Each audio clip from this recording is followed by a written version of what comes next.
heck is that? Video, as is what happened what is this abomination I'm looking at right now? For selling tickets to enter heaven at a price of $100. Tito What? said in his police. Boy, if you do not get this blasphemy out of here. What's good, guys? My name is Rebound Leader. Welcome back with another video. The stupidest criminals of all time. Oh man, and you can see the thumbnail right here. Man arrested for robbing own house. What? How can you be that dumb? In 2009, Matthew McNally and Joey Miller robbed a home in Iowa using masks drawn onto their faces with permanent black marker. Whilst on the run, the two discovered that permanent black marker There's no way, easily, leading to their simple arrest and embarrassingly stupid you mugshots. gotta be However, kidding these two me. still look like geniuses in. They really put black markers on their faces and acted like they can just rob a house. Now, I was reading the Bible and it literally says in Exodus that if a man breaks into your home and if you beat him to death or kill him, no bloodshed. You know what I'm saying? So if this happens in my home, I will body this man. I do not care. I have authority.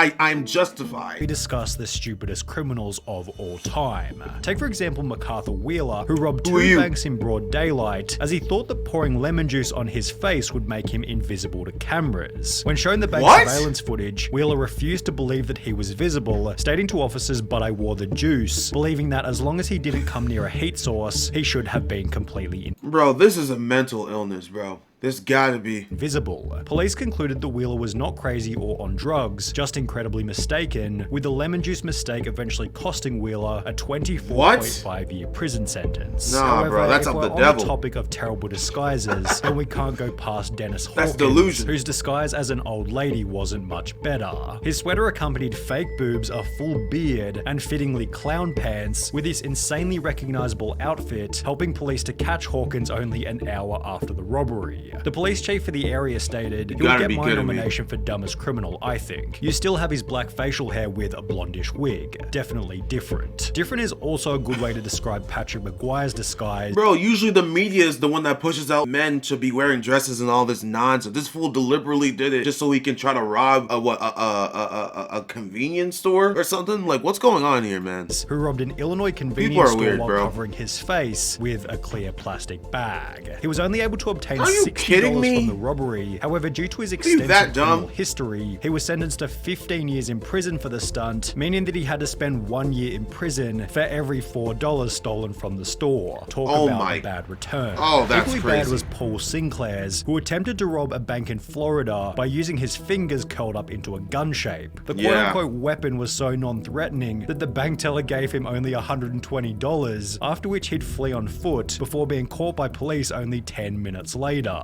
Then there was James Blankenship, who thought that robbery was legal as long as you did it at a certain time of day. Back in 2013, Blankenship broke into his own neighbor's home, after which the police were called. That sounds like the devil got him. What the heck? Do what thou will if it's good, bro. Get the heck out of here, man. To explain what had happened, Get the heck out of he fled here. the scene upon seeing his mother. The male was located under the house, hiding in a crawl space. When advised of his charges, he made the statement, "I thought you could only be charged with burglary if you break in during the night time." You gotta be stupid. Sorry guys, I just wanted to touch up on what that guy said. He said that I thought I can only be charged with burglary if I break in during the nighttime. It's funny that he says that, because in the law, in the law of God, in the Bible, it literally says that if you try to chase after, broke into your home to do whatever, and it was sunrise, then you should be the one getting bloodshed. You should be the one condemned. Because it's like in the nighttime it's okay, but in the daytime it's like,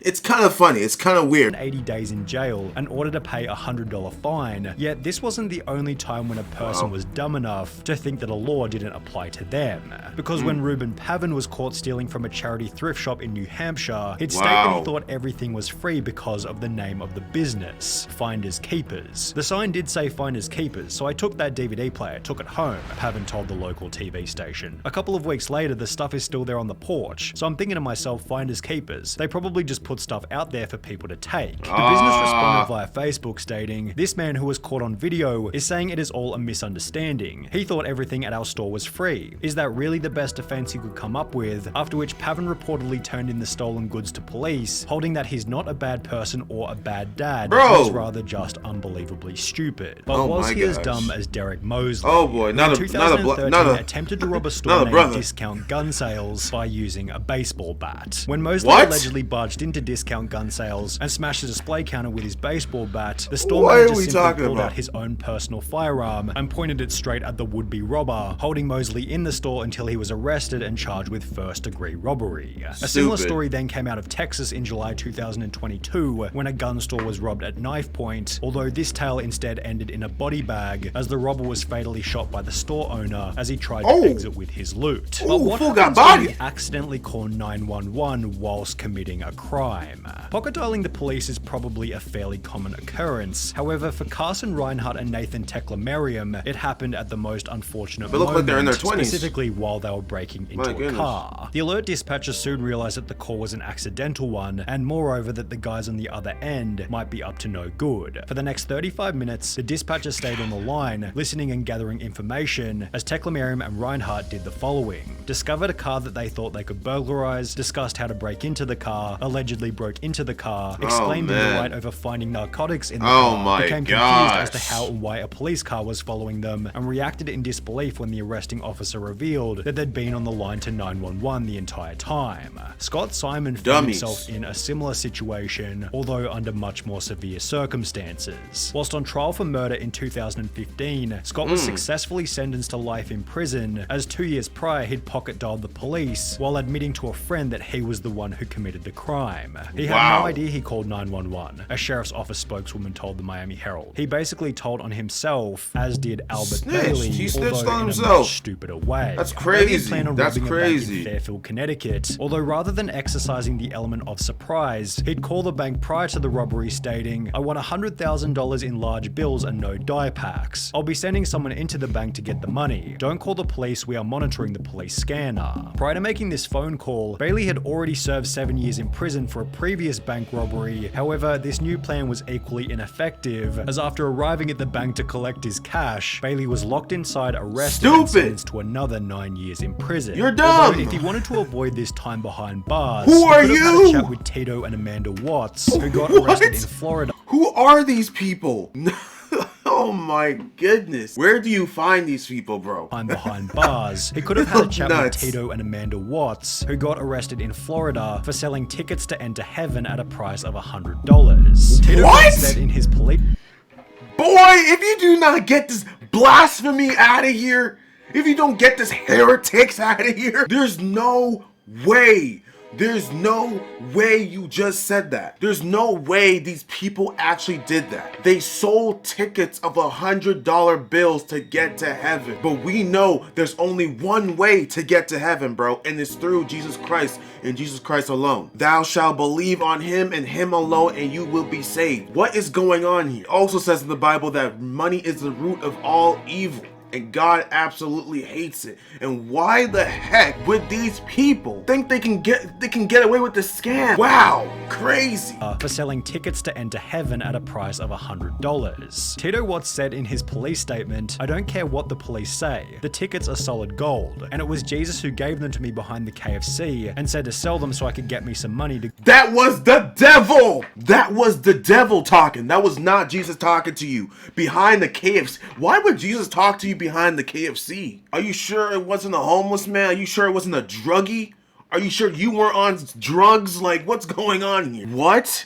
Jesus who gave them to me behind the KFC and said to sell them so I can get me some money to go to outer space. At a price of $100. Tito Watts said in his police statement, "I don't care what the police say. The tickets are solid gold. And it was Jesus who gave them to me behind the KFC and said to sell them so I could get me some money to go to outer space. You should arrest Jesus because he's the one who gave me the golden tickets and said to sell them. I'm willing to wear a wire and set Jesus up." The couple rebuke you in the name of Jesus, $10,000 from the stunt hunt, meaning that they were able to find people even dumber than them, one of which might have been Ruben Zarate. While attempting to rob a muffler shop in 2008, Zarate was told that the shop couldn't access the money safe without their manager, who didn't begin his shift until later that afternoon. Instead of bailing on the robbery, Zarate instead gave them his phone number, asking them to give him a ring the next time the manager was in. They did so later that afternoon, although after returning to the store, Zarate received no money and was instead met by police and charged with aggravated robbery. Then there was the man who gave the people he was robbing something even stupider. The unnamed robber walked into a London bank carrying a gun and a bag, which he'd take to the front desk before demanding £700,000 in cash from the bank worker. After making his demands, the crook handed over his gun to the cashier instead of the bag. Investigating authorities guesses that he is very inexperienced and panicked when he approached the cashier, handing over his gun instead of a bag by mistake. But it was Trevor Jones who left an even more damning piece of evidence at his crime scene. After breaking into a house in Atlanta, Jones took a moment to check his Facebook on the owner's computer before leaving without logging out. Less than 3 years later, a similar story entered news headlines, reading a 26-year-old Minnesota man has been tracked down by police after leaving his Facebook profile logged in at a house he allegedly robbed, although this story has a much funnier ending. The homeowner decided to message the robber via his Facebook, stating, "You left a few things at my house last night, how can I get them back to you?" which was followed by the robber agreeing to come back to the home so he could collect the stuff he forgot. However, the robber didn't get any of his items back and was instead arrested while still wearing a watch that he'd stolen from the night before. While both of these idiots used social media poorly, at least they didn't brag about the robbery in a YouTube video, as is what happened in the bizarre case of Hannah Sabata. Oh my lord, that looks, bro, what the heck is that? Video, as is what happened what is this abomination I'm looking at right now? Yo, what is this modern day abomination I'm looking at right now? Heck no. Yeah, I rebuke this in the name. Bizarre case of Hannah Sabata. In 2012, at the age of 19, Sabata stole $6,000 from a bank in Nebraska, and while almost anybody else would have simply kept quiet, Hannah instead took to her YouTube channel Jelly Beanie to upload a video titled Chick Bank Robber, in which she'd straight up admit to having just committed a robbery. She then discussed her entire methodology for the crime, while showing the money and the amount that had been stolen. Oh my, yo, bro, when I tell you money is the root of all evil, when God says money is the root of all evil, it really is the root of all evil. He's not playing around, man. What type of person robs a bank and then, like, bro, this is delusion. This is Satan talking to you, bro. This is the devil. Like, bro, it can't be anything else. That's crazy. Yeah, this world's clucked. This world's weird. Before concluding the video by describing the vehicle she had used and that it had its license plates removed. This information eventually resulted in Hannah Sabata's arrest and sentencing of 10. Bro, is that a female? Okay. Yeah, she was definitely excited for this. Yeah, she has mental illness. 20 years prison, done so in a public courtroom to maximum capacity with people who had seen the video. Just 2 years prior to this, 21-year-old Frank Singleton was being released from Palm Beach County Jail, having just served time for a trespassing charge. The only issue was he didn't have a car to leave the jail, so he decided to steal one from the visitors' parking lot, yet the car he decided to steal was a manual, and he could only drive auto. Singleton sat in the car looking like an idiot before being arrested and sentenced to a further 6 years in prison. May God bless this man. He tried to take the car because he didn't feel like walking to his home about 6 miles away. And while you may be sat here thinking that these criminals can't get any dumber, it's time to introduce 53-year-old Michael Anthony Fuller. While it's common knowledge that the US banknote doesn't go any higher than $100, Fuller had the genius idea to create a counterfeit $1 million note before trying to use it at his local Walmart. He loaded his cart with a vacuum cleaner, a microwave, and various other items totaling $472 before handing the $1 million note to the cashier, expecting $999,528 in change. Needless to say, Walmart wasn't able to facilitate this, and instead store staff called police. Fuller was later charged with attempting to obtain property by false pretense and uttering a forged instrument. Do I have to say it again for y'all? Money is the root of all. You don't even have to be a Christian to know this is true. That's the funny thing. You can be atheist and you would still agree with my statement. Person tried to sell tickets to heaven and said that Jesus was the one that said it. No, that was Satan. That was the devil reincarnated into someone, some crackhead, while you were on you behind KFC. Bro, what is the coincidence that, like, come on, bro. Come on, G. This is nonsense. You need Jesus. You need help. Repent. This was absolutely crazy, man. I enjoyed this video. This was very fun. If you guys want me to react to more of these videos in the near future, let me know. Link to this video in the description down below. Hit that like button, do all that good stuff. I'll catch you guys later. Take care. God bless. Peace. You win. Perfect.